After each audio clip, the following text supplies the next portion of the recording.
It rained.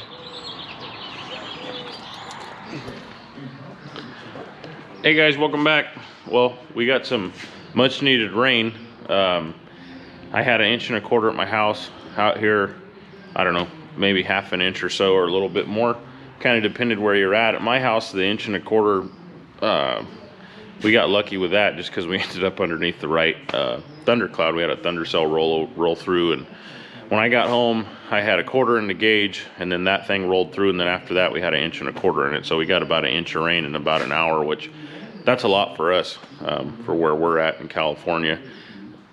We need it. I want it, but I want to start cutting hay too. So it's kind of like, you know, I don't know. We want the rain when we want it. So I'm going to be happy about it with as dry as everything is. We need it. But so hopefully, you know, it did delay us a little bit, but that's all right. I'd rather let the rain go by than cut hay and, you know, get it rained on and have to deal with that. That's not the way that I want to start the season. But so yeah, we're just doing a few projects in the shop. I wanted to show you guys some stuff though that we've added to our case swathers. I know I maybe talked about it a little bit, you know, as far as different hubs for the turtles and maybe some different blades, but I thought I would show and maybe explain the differences to you guys. So here are the shock hubs that the case swather uses. So this is the one we normally use, and this is the new style. Also have different blades here that we're going to try out. So as far as the hub difference, I don't know if you can see, this one here is a little bit shorter than this one. This one's been machined down. So the idea with that is that's going to lower the turtle lower to the deck, closer to the crop, and hopefully help a little bit. And then two, the blades that we're going to switch over to, you can probably see the difference. You know, they're, I don't know, 1/4 inch longer or so. And then the other difference too, you can probably see looking at the end, this is an 18-degree pitched knife and this is a 14, so it's a little bit flatter. I think them being longer is probably going to help us more than anything. It's going to get, you know, that knife out there a little bit farther, allowing for, you know, more cut time as the knife's coming around into the crop. Also too, the rock guards that I showed you guys, you know, the shape of those versus the shape of the original ones is going to allow for more knife exposure to the crop, or more longer exposure, I should say. And also too, lowering the turtle is going to do that too. So we're lowering it. So if you looked at it, you know, with the head pitched forward, kind of lowering it's kind of extending that knife out there too, and then also adding the length of the knife. You know, I mean, it's just going to get it out there that much more. So we're hoping it'll help. We saw these run on the new case header that they're coming out with, or are out with, the RD 165. Ours are the 163s that have been out since like 2011. So this is what is on the new headers. There's also a couple other little things that are kind of cool, like Greaseable conditioner bearings, which is neat. Part of the floor is a little bit different. The transitions a little smoother, you know, from the turtles to the auger. But what's really cool is all this stuff will bolt onto our header. You know, you don't have to go out and buy a new header to get the new stuff. You can find the part numbers and go buy them and put them on the heads. So like I said, we demoed that header and the tractor part of it. The tractor part, they've made a heck of a lot of changes. It's really nice, but the head stuff, the subtle changes that they made helped quite a bit. The case swathers, in my opinion, they cut pretty well. I mean, they're not quite as good as a razor bar, but they're acceptable. But with these new parts on here, I think this is going to help quite a bit. So fingers crossed it'll work. I think it will. So both swathers have the hubs, the new knives, and one of them has the new rock guards. I want to try the rock guards out to make sure they're gonna, you know, work okay before I go buy another, you know, set of 10. Just the way the cost of all the parts and everything is, I want to make sure that they're gonna work and do what we need them to do. So yeah, that's the new stuff on the swather. We brought a sweeper in here. We have time since we got rained out. During harvest, I don't know what happened. But every little sweeper, I think, it probably happened during servicing. Blowing the machines off in the morning with the fuel cap off, there's a bunch of debris in the tanks, and we were having a lot of fuel filter problems, not with the main filter in there, but with the, I don't see one around, but that's a little 5/16 inline fuel filter. We were constantly plugging them. I'm talking about like every other day, once a day, and pulling the filters out and looking at them. You know, you could see dirt and leaves and crap, and we kind of narrowed it down to, all right, well, maybe during servicing the fuel cap was off, you know, and their guys are blowing stuff off and everything's just flowing into there. So we're thinking that's what's happened. So I guess we need to change our service practice a little bit to eliminate that. So we drained the fuel out of it with a little 12-volt pump, put it in this L tank, and then we've just been putting a little bit of diesel in it and kind of flushing it out. I threw it away, but I found a plug inside of the tank, which was, I mean, it looked pretty much just like this, but it was clear. It was a clear plug. It was floating around inside the tank, which I don't know, maybe it was from assembly at the factory, who knows. But we have 4 of these. We have to do them to all of them.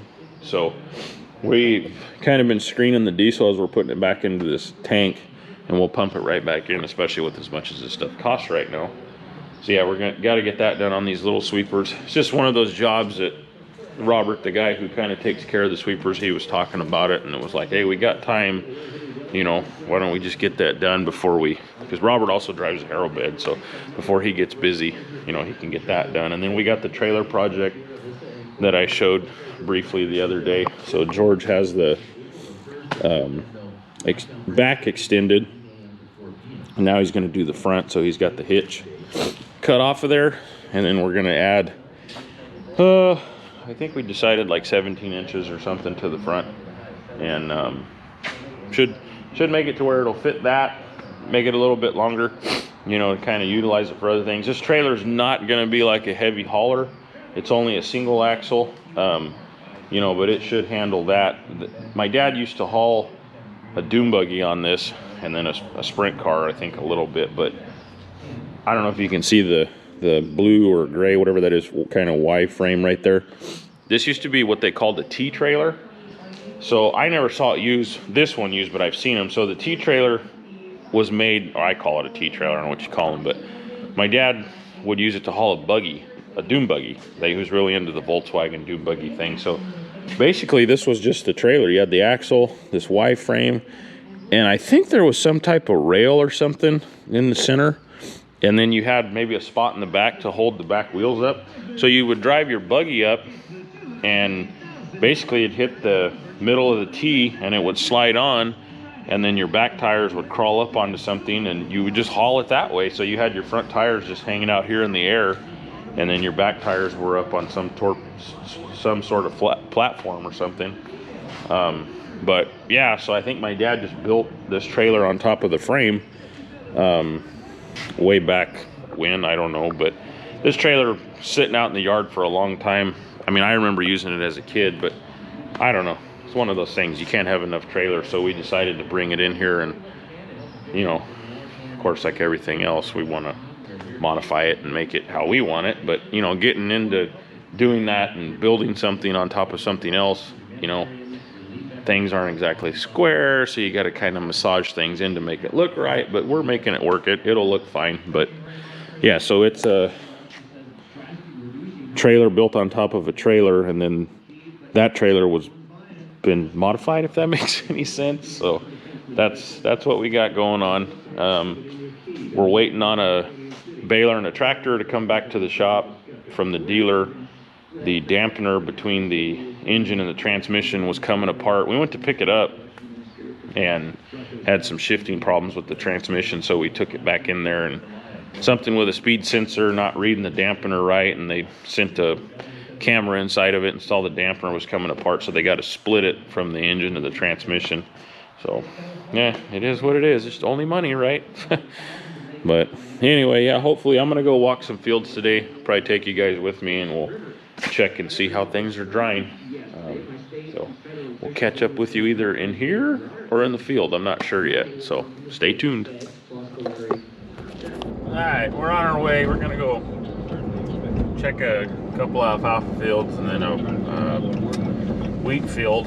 But yeah, like I said earlier, we had some rain go through, and some places got half an inch. Like I think that's what we probably got at the shop, and then other places got up to 1.5 inches. I've heard even in certain spots, you know, maybe 2 inches.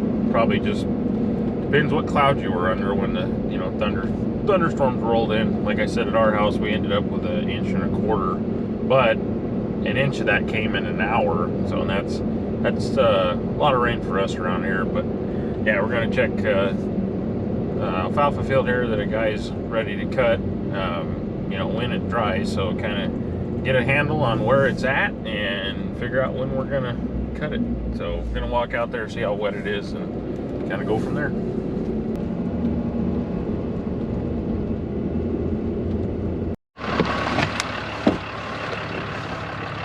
After, you know, doing these fields for a few years, you kind of get to learn where the wetter spots are at. So this field, I came over to the spot that, you know, usually this is where I always check it, because I know if it's gonna be wet, it's gonna be wet here. So this is a 3-year-old field. Yes, the third year on this field.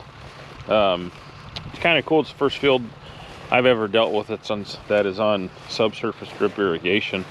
It's usually a pretty good producer, makes pretty nice hay. So yeah, we're gonna walk around here a little bit and see how dry it is. What I'm looking for is just how firm the ground is, you know, how sticky it is, and because last thing we want to do is come out here and, you know, compact the soil, you know, with the equipment and stuff. So see what it looks like. But I'm looking here in a furrow. It's, you know, you can make mud balls with it, but you dig down a little bit. No, it's actually pretty wet still, but it's firm. So like on top of the bed, it's a little bit drier, but it's still a little wet yet. So I don't know, I'd say, what is today? Tuesday, Wednesday? I don't know. Maybe the end of the week, or Monday probably. Monday'd probably be better for sure to wait, then you'd know it'd be ready for sure. So let's go check some wheat.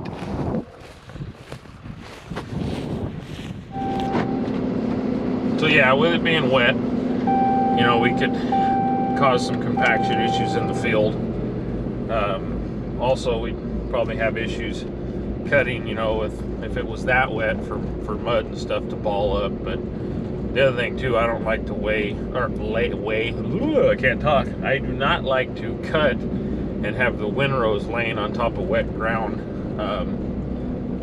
Sometimes that slows the drying process down. A lot of times though, once you cut it, you know, it's cut, it's put into a row, wind and the sun will dry the ground out really quick, just because, you know, there's no shade anymore, there's no foliage, it's all been cut. But when it's this time of the year and it's the first cutting, and, you know, we don't have the best drying weather as far as, you know, the temperatures, and then the shortness of the days, you know, their drying window's shorter. So the first cutting, I always like to be a little more careful with that, especially too, you know, going back to the compaction thing. The fields are typically always softer this time of year, you know, just because they've been, you know, they're coming out of winter, you know, out of the rainy season and stuff, and the ground softens up a little bit. So we just want to wait as long as we can. Now with the wheat hay, what I'm looking for, I think I've done this in other videos, I'm looking at what kind of shape the heads are in, you know, as far as making grain and everything else. You know, what stage they're at, if they're in the dough, if they're in the milk, you know, and we want to pick the right, you know, the right time to cut in order to get that cut and let the grain finish out, you know, so it'll make grain, you know, add a little bit of feed value and a little bit of weight to it. So that's what we're going to go look at right now. We got a couple wheat fields we're going to check out, so see you over there.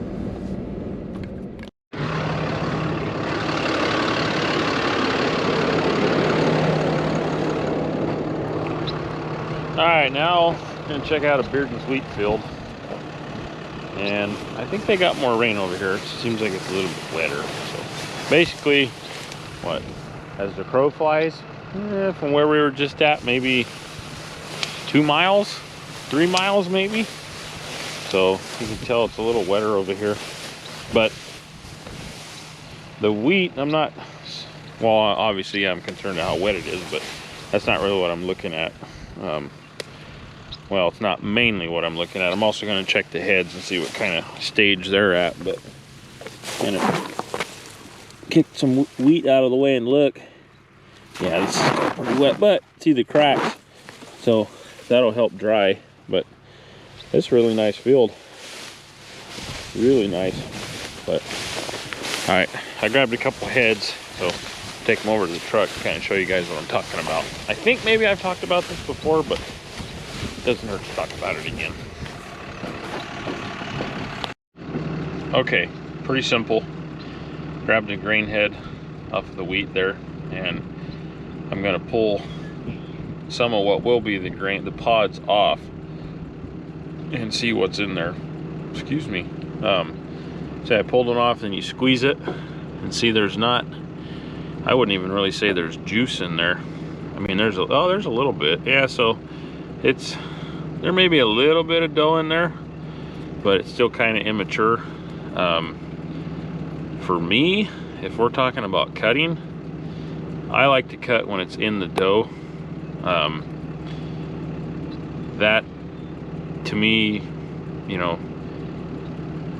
means that it's time to go, it's time to cut, because if it's in the dough, once it's cut, the plant should still have enough moisture in it to help finish out to grain, so it'll turn from dough to hard grain. This isn't quite there yet. It's close, but not quite there yet. Let's check one more. If you peel it apart, I mean, you can see that little guy right there. I mean, it kind of resembles, you know, a piece of grain. It's just immature. So yeah, we just take that and then just squeeze it, you know, and see if it's milk or dough. So there might be a little bit of dough in there, but it's still not quite ready yet. But I think this wheat looks really nice and healthy, and you know, maybe, I don't know, maybe another couple weeks or so be ready. So all right, well, let's go back to the shop, see what those guys are doing. So doing what I'm doing right now is kind of a daily thing for me.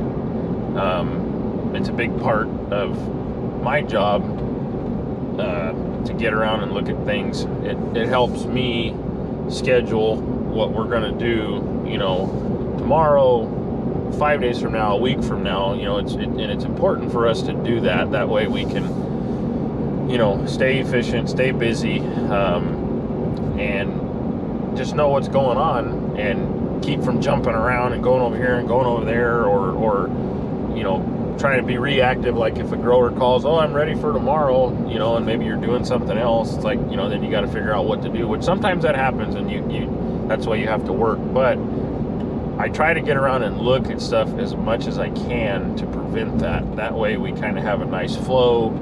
You know, like I said, we know where we're going to be at 4 days from now, or 5 days from now, or whatever. Especially in the hay right now, because we're getting ready to start our season.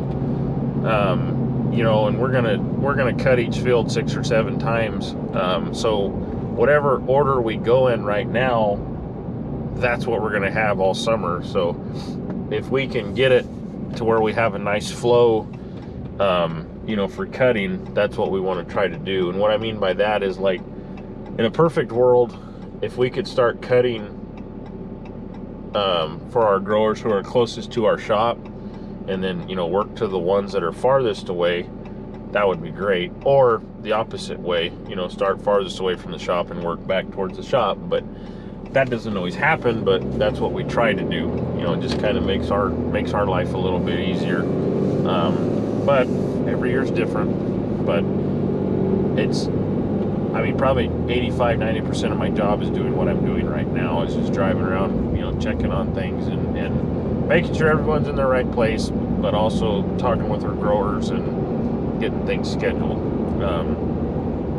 Also in the almonds too, and you guys will see that, you know, it's really important to do that, because you know, we're scheduling around irrigation for the trees when we need to shake, you know, or when they need to start water again. So yeah, that's, anyway, I just wanted to kind of explain that this checking on things and talking with our customers is a huge part of how we stay efficient and keep things going the way they should. So we're going to head back to the shop right now and see what they've gotten done today. They were doing pretty good when I left, so see what kind of progress they're making.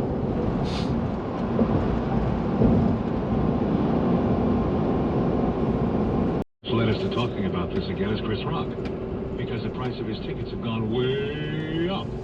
Again, I mentioned the show tonight in Boston. Median price for a ticket, $46. Price now, just under $800. Nobody's worth that much money. I don't care how funny they're.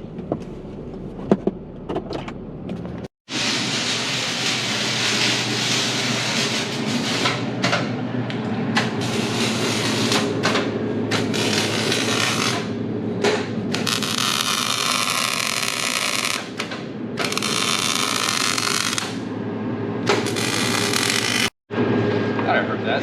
Why aren't you done yet? You said you were going to be done. I said I'd have it off jack stand by the end of the day. It's off the stand.